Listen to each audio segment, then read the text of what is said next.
আজকের এই সম্মেলনটা দেখে কবি মতিউর রহমান মল্লিকের একটা গানের দুটো লাইন আমার মনে পড়ছে।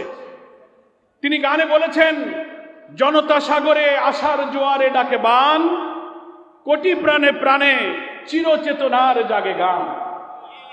আলহামদুলিল্লাহ, মানুষের আশার জোয়ারে বান ডেকেছে, চিরচেতনার একটি গান নিয়ে কোটি প্রাণ আজকে জেগে উঠেছে।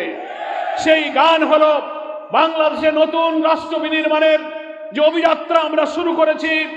অতীতের 18টি বছর অত্যাচার, জুলুম, নির্যাতন, অর্থনীতির লুটপাট, খুন খারাপি, মিথ্যা মামলা, হামলা, রিমান্ড, সবকিছু লুটপাট করে রাজনৈতিক নেতৃবৃন্দ প্রতিপক্ষকে সবকিছু দমন করে আমাদের ভোটাধিকার হরণ করেছে, রাজনৈতিক অধিকার হরণ করেছে, সংবাদপত্রের স্বাধীনতা যারা হরণ করেছে এবং আমাদের প্রিয় নেতৃবৃন্দকে বিনা অপরাধে ফাঁসিতে ঝুলিয়ে হত্যা করেছে। আমাদের প্রিয় নেতৃবৃন্দকে কারাগারে আল্লামা দেলোয়ার হোসেন সাঈদী, মাওলানা আবুল কালাম মোহাম্মদ ইউসুফ, মাওলানা আব্দুল সোবহান, আব্দুল খালেক মন্ডলদের মতো বরেণ্য আলেমদেরকে কারাগারে তিলে তিলে তারা হত্যা করেছে। আমরা আজকের এই 15 বছরের কালো যুগের অবসান ঘটিয়ে আমাদের নতুন যে স্বাধীনতা, নতুন যে বাংলাদেশ পেয়েছি, সেই বাংলাদেশে একটি নতুন রাষ্ট্র বিনির্মাণের জন্য দেশবাসীর কাছে আহ্বান জানাচ্ছি। আজকের এই সম্মেলনে এখানে আপনারা আমরা সবাই সাক্ষী। গত 15 বছরের দুঃশাসনে মিথ্যা মামলা হামলা দিয়ে কি পরিমাণ জুলুম অত্যাচার এখানে করা হয়েছে। বাড়িতে বাড়িতে কেউ থাকতে পারে নাই। মামলা হামলা, পুলিশ, ছাত্র, ইসলামী ছাত্র শিবির, জামাত ইসলামী সহ বিরোধী দলের সকলের উপরে জুলুম নির্যাতন করা হয়েছে। আমরা আশা করি এমন একটি বাংলাদেশ এখন নির্মিত হবে, অবাধ এবং নিরপেক্ষ জাতীয় নির্বাচনের মাধ্যমে জনগণের প্রতিনিধির কাছে ক্ষমতা হস্তান্তর করার জন্য একটি নতুন সুযোগ আমাদের সামনে এসেছে। আমরা আর সেই সুযোগকে হাতছাড়া করতে চাই না। আল্লাহ তাআলার কাছে আমরা দোয়া করি, তৌফিক চাই। আল্লাহ, দীর্ঘ জুলুমের পর এই জাতির প্রতি তুমি করুণা করে যে মুক্তির পথ দিয়েছো, সেই করুণা তুমি আমাদের কাছ থেকে তুলে নিয়ে যেও না। প্রিয় ভাইরা আমার, আমরা জানি আমাদের এই ফুলতলা ডুমুরিয়ায় আল্লাহ তাআলা এখানে আমাদেরকে পাঠিয়েছেন, এখানে আমাদের জন্ম। কিন্তু খান জাহান আলী থানাবাসী প্রতিনিয়ত শাসন যন্ত্রের যে কষ্ট, অত্যাচার, জুলুম, নির্যাতন তো ছিলই আমাদের উপরে। এর সাথে আর দুটো সমস্যা এই অঞ্চলের মানুষের, একটা হচ্ছে মিল আর একটা হচ্ছে বিল, নাকি বলেন? একটা হচ্ছে মিল আর একটা হচ্ছে বিল। বিল ডাকাতি আর জলাবদ্ধতা, আমাদের ফসল, মাছের চাষ, ক্ষেত খামার সব নষ্ট হয়ে যায়। 60-এর দশক থেকে ওয়াবদা যে বাঁধ দিয়ে পোল্ডার করেছিল, পানি নিষ্কাশন হয় না, সুইচ গেটগুলো বন্ধ হয়ে গেছে। এবার আপনারা শুনেছেন, আমি সরকারের সঙ্গে, সচিবদের সঙ্গে কথা বলে যতদূর সম্ভব বিভিন্ন জায়গা থেকে পাম্প এনে সুইচ গেট থেকে পানি নিষ্কাশনের চেষ্টা করে জেলা প্রশাসক, ইউনোদের সাথে দফায় দফায় বৈঠক করে জামাত ইসলামী এবং আমরা যতটুকু চেষ্টা করে কিছু পানি নিষ্কাশনের চেষ্টা আমরা করেছি। কিন্তু ভয় হয় প্রতি বছরে আবার পানি জমে যায়। এই ছোটখাটো সমস্যার সমাধান এইভাবে করলে হবে না, এটা একটা বৃহৎ সমস্যা। এই জন্য পানি উন্নয়ন বোর্ডের একটি মহাপরিকল্পনার ভিত্তিতে এই অঞ্চলে কয়েক শত কোটি টাকার প্রকল্প গ্রহণ করে এর সমাধানের জন্য আমি পানি সম্পদ মন্ত্রণালয়ের কাছে বলেছি।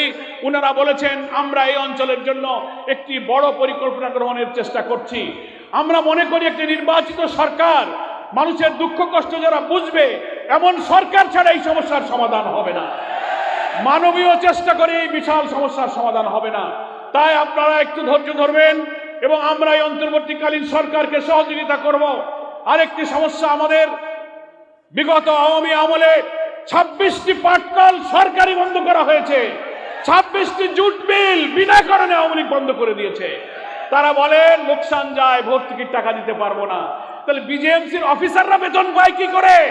আর আমার শ্রমিকের মজুরি, গ্র্যাচুইটি, পিএফ, প্রভিডেন্ট ফান্ডের টাকা তোমরা দিতে পারো না। ফলে আমরা মনে করি আওয়ামী দুঃশাসনের হাজার জুলুমের জন্য এই দুঃখী মানুষের হাজার হাজার লোক এখানে কলকারখানায় কাজ করে খেত। আমাদের এই খানজানি থানাতেই প্রায় 5টি জুট মিল সরকারি বেসরকারি মিলিয়ে আছে।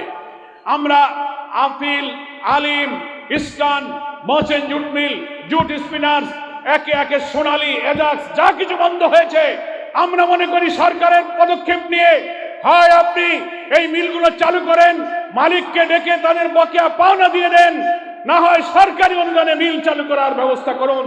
পাট আমাদের বাংলাদেশের একটি লাভজনক খাত, অথচ সেই পাট আজকে লোকসানি খাতে পরিণত করা হয়েছে শুধু ঊর্ধ্বতন প্রশাসনের চুরি, দুর্নীতি, লুটপাটের কারণে।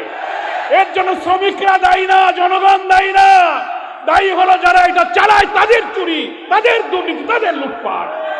ফলে মিল এবং বিলের এই সমস্যার জন্য আমাদের আমিরে জামাত এখানে উপস্থিত হয়েছেন।